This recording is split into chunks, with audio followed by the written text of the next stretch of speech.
Don't forget to press the red subscribe button and turn on the bell image.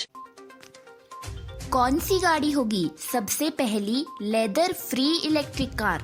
क्या petrol और diesel को किया जाएगा GST में शामिल? जाने सरकार ने क्या कहा। किस देश के 16 मिलियन लोग भूख का शिकार हो सकते हैं? किस फर्म ने दिए भारत को 500 से भी अधिक करोड़पति? इन सभी सवालों का जवाब मिलेगा आपको आज की इस वीडियो में। स्वागत है आपका क्विकी एक्सप्रेस के यूट्यूब चैनल पर, जहां पर हम आपको 5 मिनट में auto and tech, national, international और बिजनेस न्यूज का सफर कराएंगे। शुरुआत करते हैं हमारी आज की ऑटो एंड टेक न्यूज के साथ। माइक्रोसॉफ्ट सरफेस लैपटॉप के फीचर्स आए सामने। सरफेस स्टूडियो प्रो 8 और गो 3 है शामिल। स्लिम पेन अडेप्टिव किट को भी किया गया है लॉन्च। Hyundai द्वारा 4K ultra HD smart TV Bharat में हुआ लॉन्च।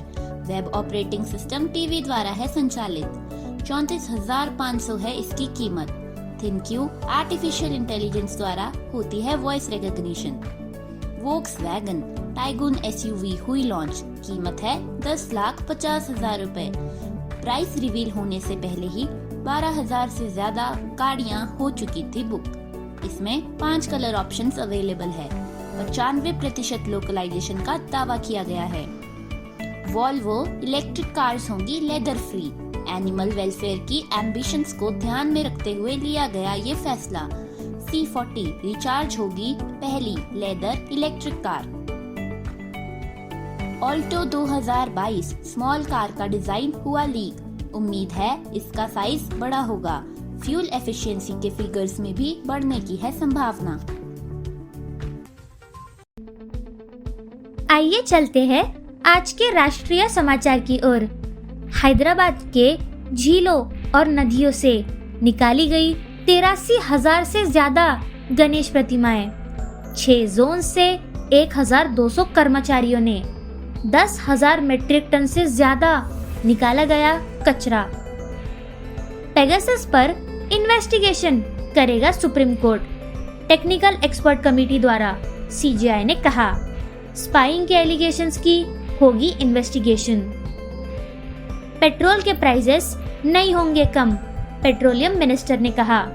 स्टेट फ्यूल को GST के दायरे में नहीं लाना चाहते। 32 रुपए प्रति लीटर के साथ हम फ्री राशन और बाकी स्कीम्स देते हैं। झारखंड के डिस्ट्रिक्ट जज को जानबूझकर मारा गया। सुबह की सैर के दौरान CBI ने कहा, कारणों की जांच जारी है। हरियाणा के आकाश कुमार बने नेशनल बॉक्सिंग चैंपियन। 14 सितंबर को अपनी मां के मौत से थे अनजान। बॉक्सिंग टूर्नामेंट के बाद परिवार द्वारा बताई गई यह सूचना। आइए बढ़ते हैं आज के अंतर्राष्ट्रीय समाचार की ओर। जापान 60 मिलियन कोविड वैक्सीन का करेगा डोनेशन। 30 मिलियन से 2 गुना लक्ष्य। 23 मिलियन डोजेस दूसरे देशों को की गई डोनेट। अफगानिस्तान के आर्थिक प्रतिबंध होने चाहिए खत्म। वर्चुअल G20 में चीन के फॉरेन मिनिस्टर ने कहा, अफगानिस्तान को फाइनेंशियल सपोर्ट प्रदान किया जाना चाहिए। यमन में 16 मिलियन लोग रहेंगे भूखे।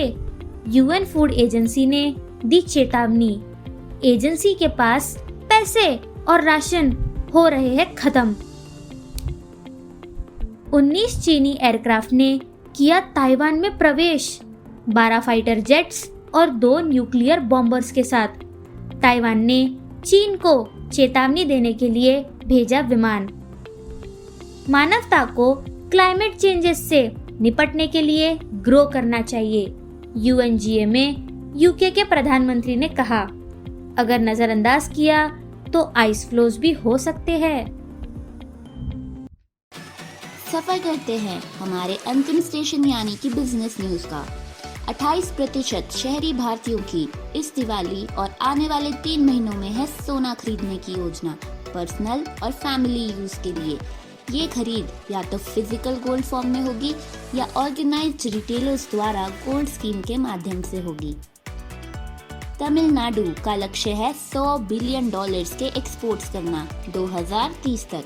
वर्तमान में एक्सपोर्ट्स की कीमत है $26 बिलियन। 2100 करोड़ के 24 प्रोजेक्ट्स के लिए MOU पर किए गए हैं हस्ताक्षर। माइक्रो, स्मॉल, मीडियम एंटरप्राइजेस की कैपेबिलिटीज का विस्तार भी किया जाएगा। मुकेश अंबानी दुनिया के टॉप 10 अमीरों की लिस्ट में हुए शामिल। $3.3 बिलियन की उनकी नेटवर्थ में उछाल के बाद अब मुकेश अंबानी की कुल संपत्ति हो गई है $96.4 बिलियन। फ्रेशवर्क्स के IPO ने 500 से ज्यादा कर्मचारियों को बनाया करोड़पति। ये US हेडक्वार्टर्ड सॉफ्टवेयर फर्म है जिसकी स्थापना 2010 में चेन्नई में हुई थी। 70 करोड़पति 30 साल से भी कम उम्र के हैं। फ्रेशवर्क्स के फाउंडर कहते हैं, मैं भारतीय एथलीट की तरह महसूस कर रहा हूँ जिसने ओलंपिक्स में स्वर्ण पदक जीता हो। धन्यवाद दोस्तों, आशा है आपकी यात्रा मंगलमय और ज्ञानवर्धक रही होगी। कल फिर मिलते हैं इसी समय पर। आपका दोस्त और आपका host quickie express. Don't forget to press the red subscribe button.